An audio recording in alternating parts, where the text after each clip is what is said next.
Welcome back to Everything Whiskey. I'm Callum, I'm Sam. and today we're having a look at Balcones Baby Blue.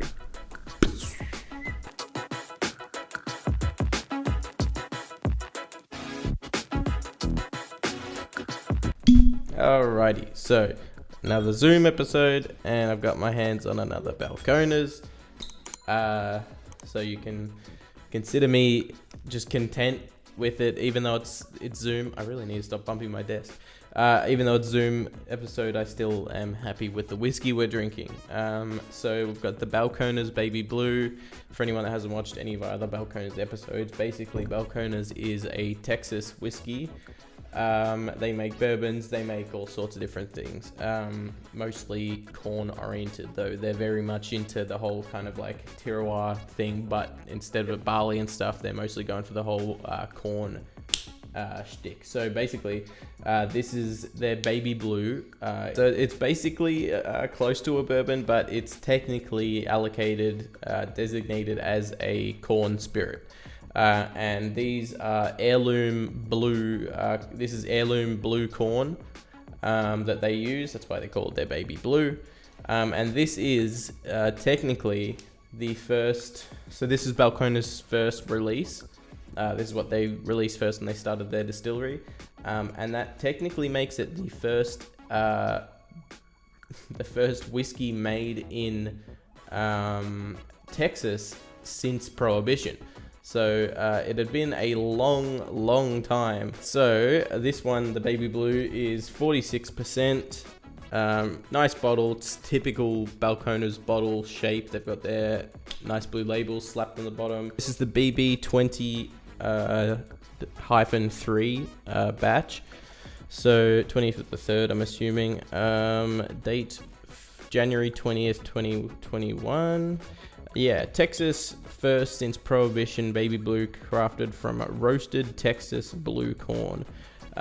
Really oily, as is majority of Balcones stuff. Really nice and sweet, salted caramel. It really kind of does smell like freshly buttered popcorn. I was going to say that. It's like that popcorn, maize corn note is not, it's not subtle. It's definitely there, but it's super nice. And you can definitely see like how it's kind of close to a bourbon, but at the same time, it's like there's a decent step to the right of a bourbon. Like it's a different kind of flavor profile.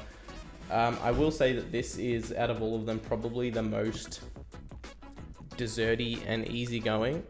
Yeah, for sure. But it's really, really good. I was expecting a bit of a step down, but this is really good. I don't know which one I would put. Like, if I had to rank the four that we've had, I think it would be, the number. Oh yeah, we have had four now, haven't we? Then it would be the number one. Whatever single malt that they did. Yeah. Probably the brimstone, and then I'd go to this. But this and the pot still are like, they're both so full flavored. Like the pot still bourbon and this doesn't taste thinner or anything. It's super oily. It's super rich. It's got some spice on it as well. And there's spices like cinnamon, it's like cinnamon, nutmeg. Yeah, exactly. Yeah, no, it tastes like really kind of. It's kind of the same notes you described as in a bourbon, but not. Yeah. It doesn't taste the same as a bourbon. There's also like vanilla and all that as well. Yeah, it's more desserty, Christmassy. Yeah. More like the spices in an apple crumble with the oats, with the brown sugar and the burnt butter and stuff. Like it's deep notes, and you can see. I'm not sure how old it is. I would imagine about 3 years old, maybe. 2-3 years old, I would assume. I wouldn't think it would be too much more than that. And it's already so dark. That's just Texas for you, their climate, and their mash bill and stuff. So we'll get into the taste. We're getting chocolate as well on the nose. Chocolate. At the very end. Yeah, I'm getting like a light milk chocolate. But it's with salted caramel through it and stuff. It's just so nice and sweet smelling. There's so much molasses and like coffee in it, like a instant coffee, but like a little bit of it, where it's like kind of that chocolatey. Yeah. Have you tasted it yet? Are you tasting it now? I mean, I've tasted it before now, but I'm gonna taste it properly now. Yeah. It does like a kind of 180 with all these tropical fruits that jump out of it. I wasn't expecting that. I was expecting more vanilla and spice, but it's a bit fruity. Do you get that? Like a bit of sweet apricot or something like I'm that? definitely getting light fruits Or in light it. fruit, yeah. There's this like, just that typical melted wax note that I have gotten with every single Balcones I'm getting with this. It's like, well, after you swallow and the air in your mouth like starts to taste like it. It's like Yeah. the little wax seal they have. It's as if they've dropped a little bit of Wax in that in there. it, like in the process, and it's gotten into it. Like it's beautiful though. It's nice, but it's just a deep, rich, oily, waxy, thick, clingy note. But it's nice. It's like a sweet barbecue. It's weird. Those spices come through more on the finish.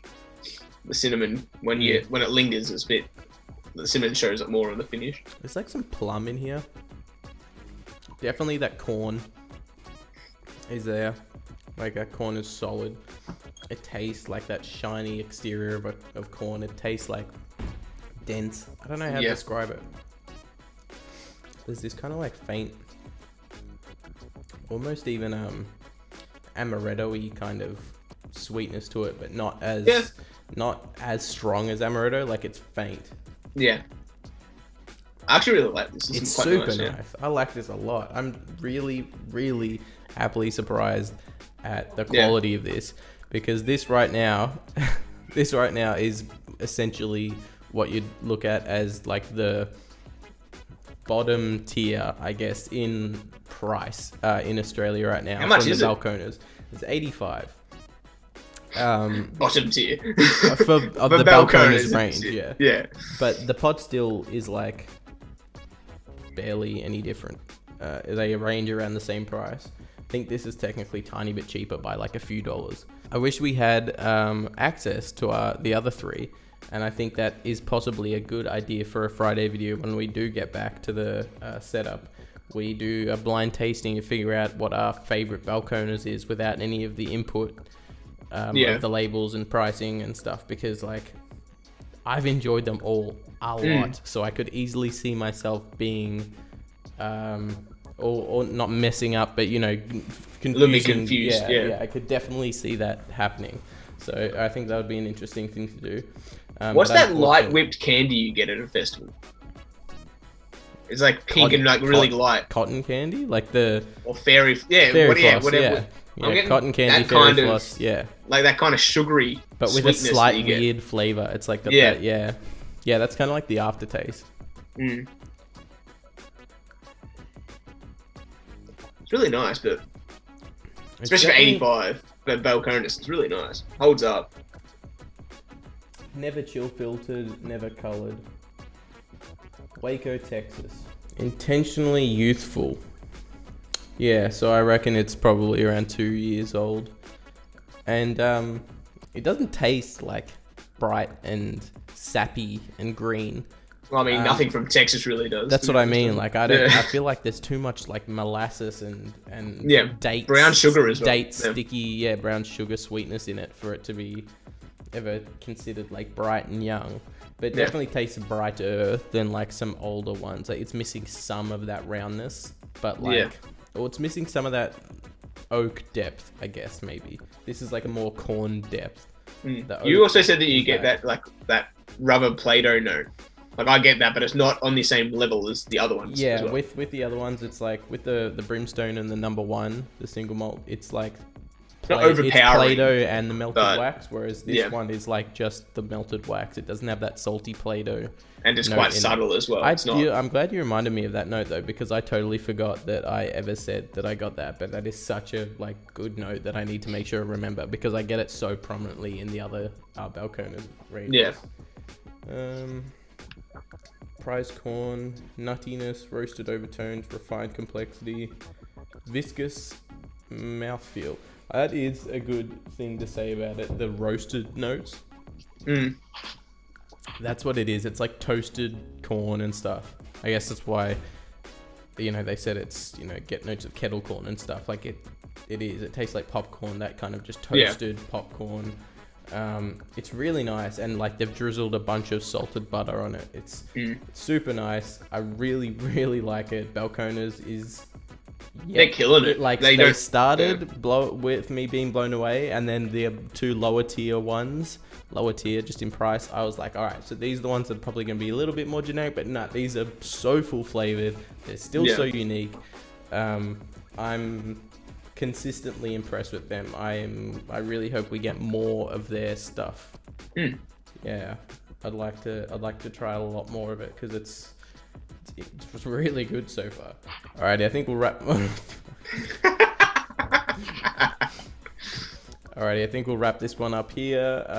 If you've got any kind of comments and opinions on the Balcones line in particular, please do let us know. It'd be interesting to see your take on it. We haven't met a ton of people who have had a lot of experience with Balcones. So it'd be especially cool to here hear, in Australia. especially here in Australia. So it'd be cool to hear your feedback, regardless of if you're in Australia or not. But yeah, so if you like this episode, leave us a like. If you want to see future episodes from us, maybe consider hitting that subscribe button. If you do, we'll see you in the next one. Cheers. Cheers.